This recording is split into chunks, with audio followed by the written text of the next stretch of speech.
A 3D visualization is a visual database. It acts as a repository of all available data for a site, whether that's boring logs, geophysical logs, well measurements, analytical results, spatial data sets from GIS, regional data, cross-sections, maps, any data that's been collected.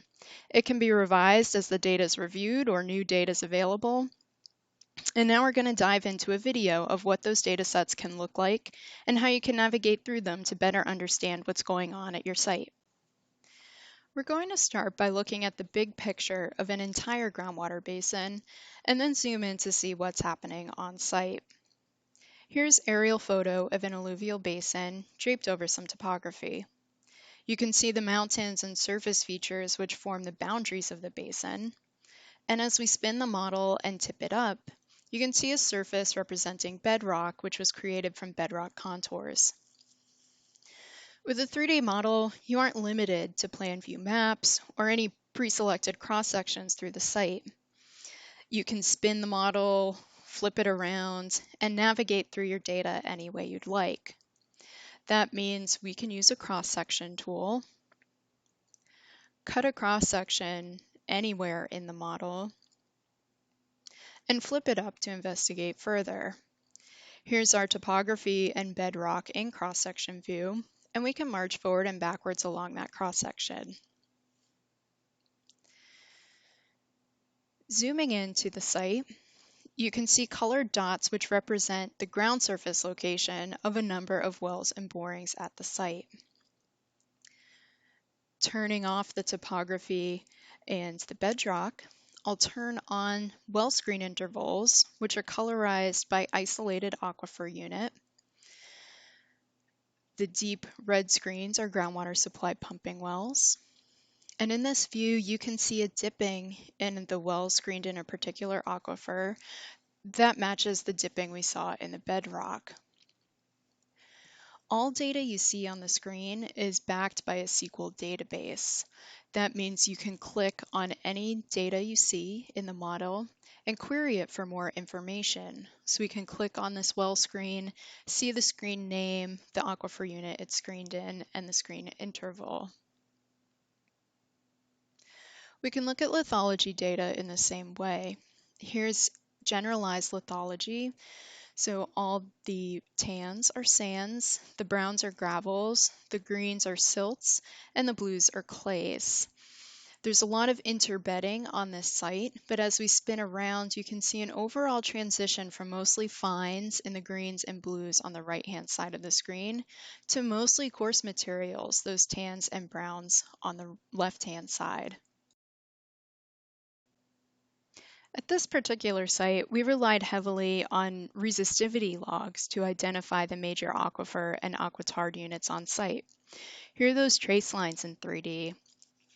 The reds represent a high electrical resistivity, which means large pore space, more permeable material, and the blues represent a low electrical resistivity, or those tight pore spaces and very fine material. As we spin the model around, a couple patterns jump right out, such as this area of high resistivity on the left-hand side of the screen and areas of low resistivity on the right-hand side. These represent some of our major aquifer units, those red values, and aquitards, those blue units. You can look at concentration data in 3D as well. Here are well screen samples and grab sample depths colorized by VOC concentration. The reds are high VOC and the blues are low VOC or non-detects. That color scale is user defined and can be adjusted for any different parameters or different screening criteria on a particular site.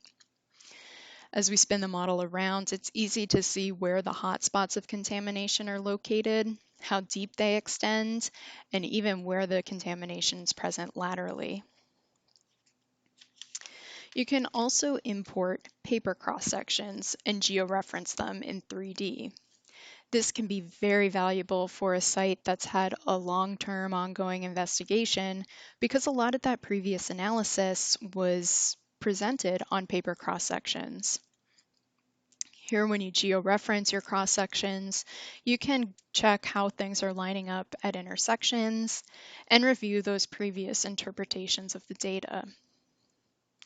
You can turn on the boring log data for the site and compare that to the cross-section location to better understand any projection issues you may have missed looking at the cross-section alone.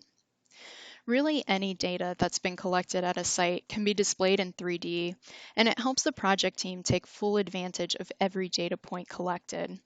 Seeing the data in 3D makes it easier to review and QA/QC the data because patterns and discrepancies tend to jump right out at the reviewer.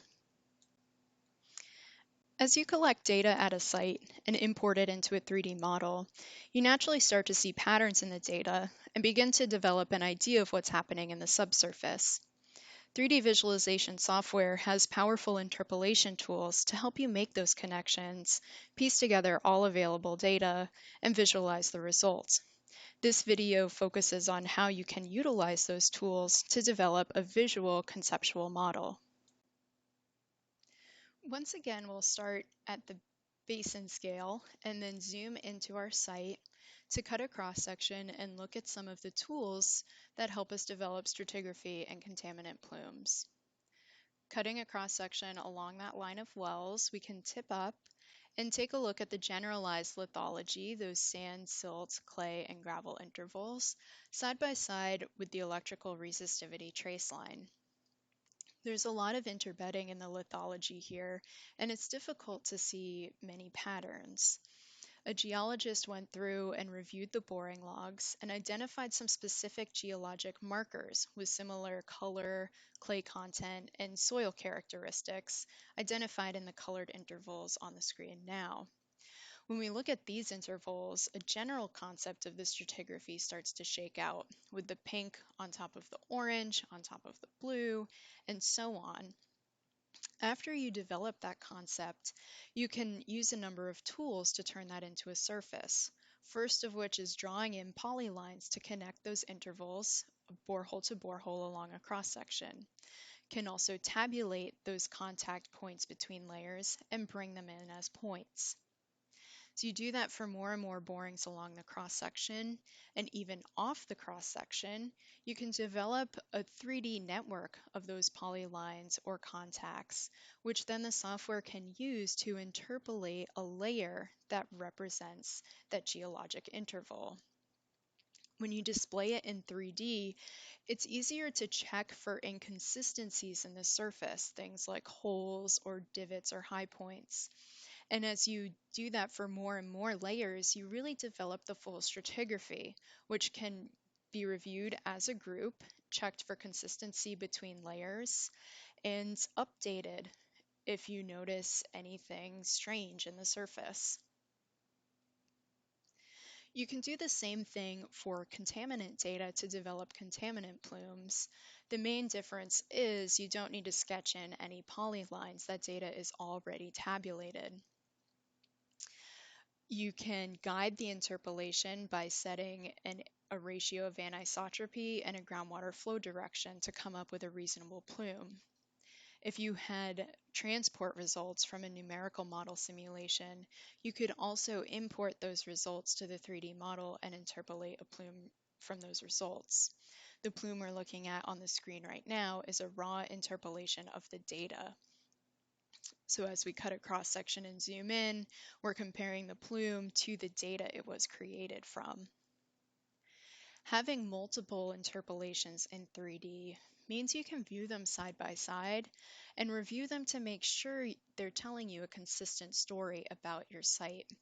So here I'll turn on the major clay units in our stratigraphy side by side with that plume. We can see that the dipping is consistent between the clay layer and our plume and shows us this plume is staying on top of this upper clay for the most part, and there are only a few places where it gets deeper. When you have those ideas and concepts displayed visually, it's easier to communicate those ideas with an entire team. You can hold a workshop where you show the model to the team, ask for everyone's input, and then make changes based on their feedback. This really helps to build everyone's trust and confidence in the model and builds in a lot of transparency to the conceptual model development process.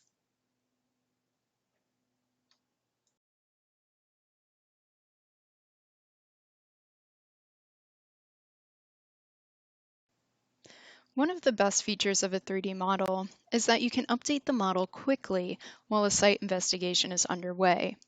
You can visualize new data in almost real time as it's collected, and use the 3D model as a communication tool with the rest of the project team and with regulators to show them the new data.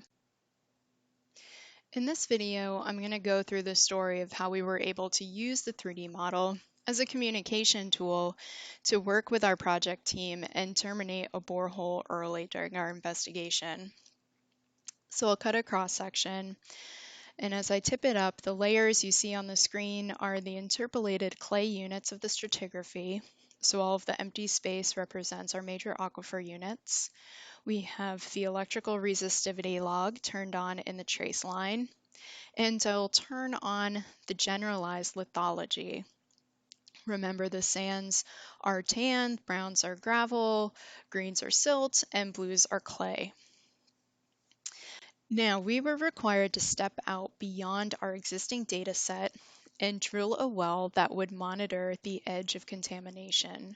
We were required to drill down into the thinnest aquifer unit you see, which is in between that pink on top and the gray on the bottom.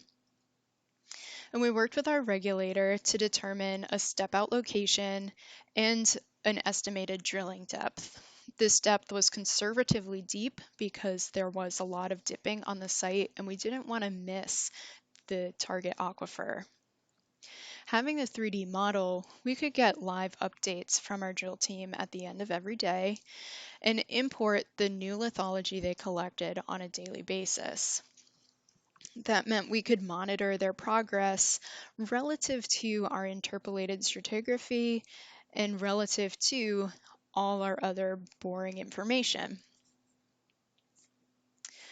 As they were collecting the data, we could review it in real time and develop an idea of when they had broken into individual aquifer units. We had all the data for the site at our fingertips and weren't limited to one paper cross-section or just one boring log. And as we saw them drill down deeper and deeper, once they broke into this lower blue clay interval and broke into a sand beneath it, we were very confident that they had drilled down deep enough that we could end the borehole, install a monitoring well, and be monitoring the right location and the right aquifer. As we cut more and more cross sections and repeated this process, we grew more and more confident in our decision and eventually involved the regulator in the conversation by getting them on the phone, showing them the 3D model, and presenting our case that we had drilled down deep enough. With all data available to us in the 3D model, we could cut any cross-section that they needed to see in order to make an informed decision about whether or not we had drilled down deep enough. Through this process, we were able to convince them that we had drilled deep enough, and we ended up terminating the borehole early to install that well. This saved us time that our team didn't need to demobilize and go back into the field, and ended up saving tens of thousands of dollars in drilling costs.